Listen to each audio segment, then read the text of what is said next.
சற்று முன் வெளியான முக்கிய அறிவிப்பின்படி குறுவை சாகுபடிக்கு வேளாண் விரிவாக்க மையத்தில் விதை நெல் விநியோகம் தொடக்கம். செய்தியை முழுமையாக கேட்கறதுக்கு முன்னாடி நம்ம சேனலை சப்ஸ்கிரைப் பண்ணலாம். சப்ஸ்கிரைப் பண்ணிக்கோங்க. மறக்காம பெல் பட்டனை கிளிக் பண்ணிக்கோங்க. அப்போ தான் நம்மளுடைய அப்டேட்டட் நியூஸ் உங்களுக்கு உடனுக்குடன் வந்து சேரும். விவசாயிகள் பயன்பெற உதவி இயக்குனர் அழைப்பு. நோய் தாக்குதல் தடுப்பு குறித்தும் ஆலோசனை. அதாவது குறுவை சாகுபடிக்கு ஏற்ற ரகங்கள் வலங்கைமான் வட்டார வேளாண் விரிவாக்க மையத்தில் இருப்பு வைத்து விநியோகம் செய்யப்பட்டு வரப்படுகிறதாக வேளாண் உதவி இயக்குனர் தெரிவித்துள்ளார். இதுகுறித்து வலங்கைமான் வேளாண்மை உதவி இயக்குனர் சந்தோஷ்குமார் வெளியிட்டுள்ள செய்திக்குறிப்பில் கூறியதாவது, குறுவை சாகுபடிக்கு ஏற்ற ADT 53 கோ 51 TPS 5 மற்றும் இதர ரகங்களும் வலங்கைமான் வட்டார வேளாண் விரிவாக்க மையங்களில் இருப்பு வைக்கப்பட்டு விநியோகம் செய்யப்பட்டு வரப்படுகிறது. கோடை மழை கிடைத்தவுடன் நிலத்தை 2 அல்லது 3 தடவை உழுது விடுவதால் மண்ணில் நீர்பிடிப்பு தன்மையை அதிகரிக்க செய்து பயிருக்கு தேவைப்படும் நீர் தேவையை குறைக்கலாம். மேலும் களைகளை கட்டுப்படுத்தப்படுவதுடன் மண்ணில் உள்ள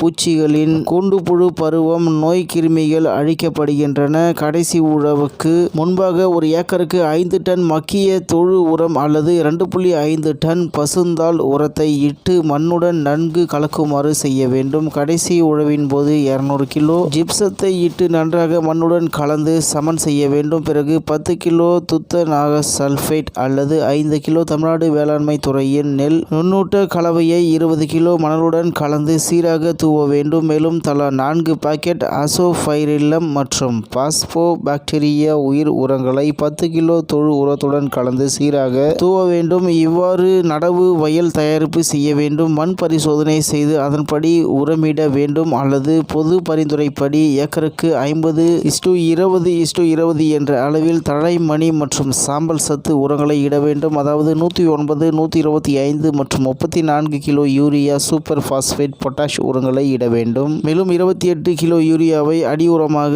இட வேண்டும். மீதமுள்ள யூரியாவை தலா 27 கிலோ என்ற அளவில் நடவு நட்ட 15, 30, 45ஆம் நாள்களில் மேலுரமாக இட வேண்டும். மேலும் யூரியாவுடன் ஜிப்சம் மற்றும் வேப்பம் புண்ணாக்கை 5 மற்றும் 4 மற்றும் 1 என்ற விகிதத்தில் கலந்து இட வேண்டும். அப்போதுதான் யூரியாவில் உள்ள தழை சத்து உடனடியாக கிரகிக்கப்பட்டு பூக்கள் மலர்ந்து கருவுற்று அதிக எடையுடன் கூடிய நெல் மணியாக மாறி அதிக விளைச்சலுக்கு வழிவகுக்கும். கடைசி முறையாக இடப்படும் யூரியா மட்டும் எதனுடனும் கலக்காமல் தனியாக இடப்பட வேண்டும். 125 கிலோ சூப்பர் பாஸ்பேட் உரத்தை முழுவதுமாக அடியுரமாக இட வேண்டும். மேலும் 17 கிலோ பொட்டாஷ் உரத்தை அடியுரமாகவும் மீதமுள்ள 17 கிலோ பொட்டாஷ் உரத்தை நடவு நட்ட 30 நாளிலும் இட வேண்டும். நெல் வயலுக்கு தொடர்ந்து தண்ணீர் தேங்குவதை தவிர்த்து காய்ச்சலும் பாய்ச்சலுமாக நீர் பாய்ச்ச வேண்டும். இதனால் 30 முதல் 40% தண்ணீர் சேமிக்கப்படுகிறது. நெற்பயிரின் மிக முக்கிய நீர் தேவை பருவங்களான தூர் பிடிக்கும் பருவம், பூக்கும் பருவம், கதிர் உருவாகும் பருவம், பால் பிடிக்கும் பருவங்களில் போதுமான அளவு தண்ணீர் பாய்ச்ச வேண்டும். மேலும் அறுவடைக்கு 10 நாட்களுக்கு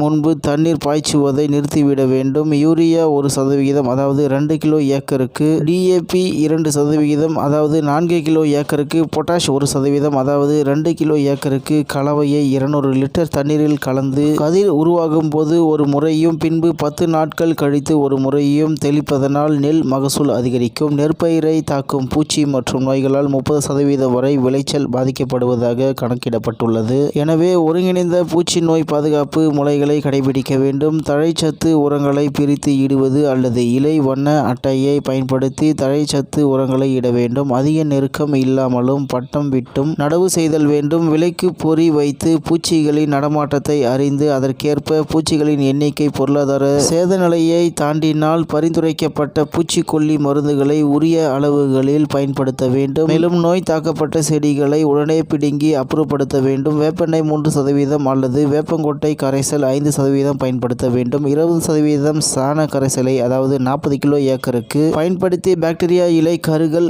நோயை கட்டுப்படுத்தலாம். 10% நொச்சி அல்லது காட்டாமணக்கு இலை சாறை தெளிப்பதனால் நெல் நிறமாற்ற நோயை கட்டுப்படுத்தலாம். 5% வசம்பு தெளிப்பதனால் கதிர் நாவாய் பூச்சிகளை கட்டுப்படுத்தலாம் என வேளாண் உதவி இயக்குனர் தெரிவித்துள்ளார் என்று தகவல் வெளியாகியுள்ளது என்பது குறிப்பிடத்தக்கது.